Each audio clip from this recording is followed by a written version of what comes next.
Madame, Monsieur, l'actualité est au rendez-vous sur Business 24 Africa. Merci de nous rejoindre. Les membres du comité technique du comité exécutif de la zone de libre-échange continentale africaine ZLECAf étaient en réunion en début de semaine. Il s'agissait pour les participants de cette réunion de faire le bilan des activités de mise en œuvre au niveau national des accords de libre-échange entre les États africains, conformément à la feuille de route.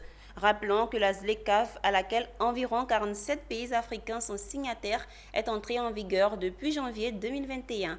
Konena Nourgo et Setekissi. C'est la quatrième réunion du comité technique du Comité national de la zone de libre-échange continentale africaine au titre de l'année 2024.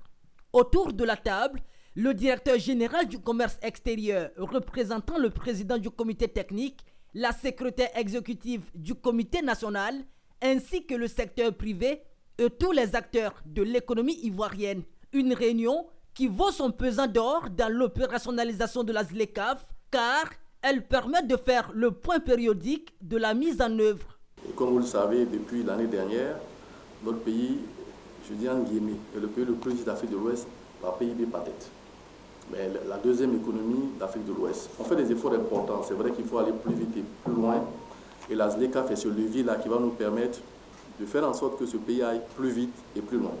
Ces réunions sont capitales dans le sens où elles mettent en place le cadre réglementaire de mise en œuvre de cet accord.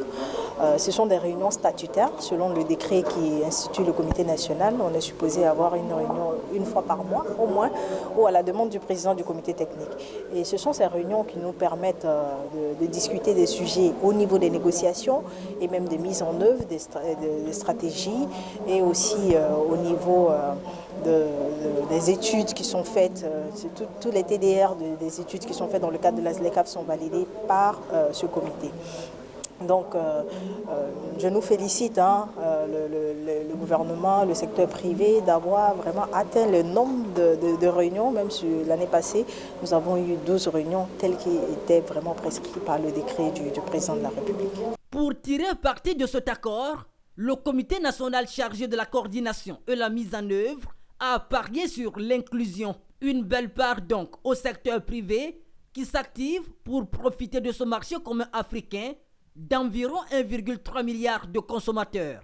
Alors avec la ZLECAf, c'est déjà la première étape, c'est l'internalisation donc du dispositif de la ZLECAf dans notre, dans notre ordonnancement juridique. Donc ça c'est la première chose pour que effectivement on puisse rentrer effectivement dans la ZLECAf. Donc la deuxième chose, c'est la préparation du secteur privé, comme elle l'a indiqué.